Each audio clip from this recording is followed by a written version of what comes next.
সুপ্রিয় উপস্থিতি, আসসালামু আলাইকুম রহমতুল্লাহ। আমি আসলে আপনারা সন্তান, আপনারা ছেলে, আপনারা ভাই ভাতিজা। আমি আপনারা সামনে আলাদা কোনো বক্তব্য রাখতাম, এটা আসলে আমার লাগে এটা খাপ খায় না।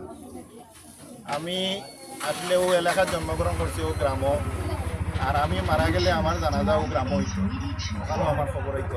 আপনারা সামনে সবসময় থাকি, আপনার সাথে আসলে কমপক্ষে ঈদের দিন দেখা হয়। গত ঈদের দিন আমি ঈদের নামাজ পড়তাম পারছি না। কেন পড়তাম পারলাম না আপনারা এটা জানেন যে ঈদের সময় দেখানো বাড়িঘর আত্মীয় স্বজন পাড়াপতি সকলের লগে নামাজ পড়ার কথা। ওই সময় আমি আসলাম কোন জায়গায়, জেলখানা। তাইলে আমার কেন জেলে নেওয়া হইলো, কারাগারও কেন দেওয়া হইলো? 7.5 মাস আমি জেলে আসলাম। জেলে যাওয়ার একটাই কারণ, এই দেশের বিশিষ্ট আলেমের দিন মৌলানা দেলার হোসেন সাইদি সাহেবের ইন্তেকালের পরে আমরা একটা দোয়ার অনুষ্ঠান করছিলাম। আর দোয়ার অনুষ্ঠান শেষে আমরা পুলিশে আইয়া বাসা ঘেরাও করিয়া 5 জনে নিলা গিয়া 7.5 মাস আমি জেল। এখন দোয়া করাটা কিতা কোনো অপরাধ নেই? আপনারা কিতা দোয়া করা কি অপরাধ? তাহলে দোয়া করার কারণে আমরা 7.5 মাস জেল থাকতে হইল। এরপরে আমি যে কথাটা আপনার সামনে কইরাম যে আমি আপনার এলাকার মানুষের কারণে আপনার সমস্যা দুঃখ কষ্ট আমিও বুঝি। যে সময় মেঘ বাড়ছে, বৃষ্টি বাড়ে, তখনও আমার মনে কাঁদছে, খুব কান্না। আমি আসলে খুব কষ্ট পাইছি।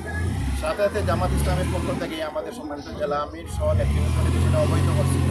আলহামদুলিল্লাহ জামাত ইসলামের পক্ষ থেকে তাৎক্ষণিকভাবে আজকে আইয়া হাজির হয়েছেন। এখানে আমাদের আছে 100 প্যাকেট। 44টা পরিবার আছে যারা বাড়িঘর ছাড়িয়া স্কুলও আশ্রয় নিচ্ছে। এই 44টা বাদে বাকি যারা আছে তারা এই 100 মধ্যে থাকবা।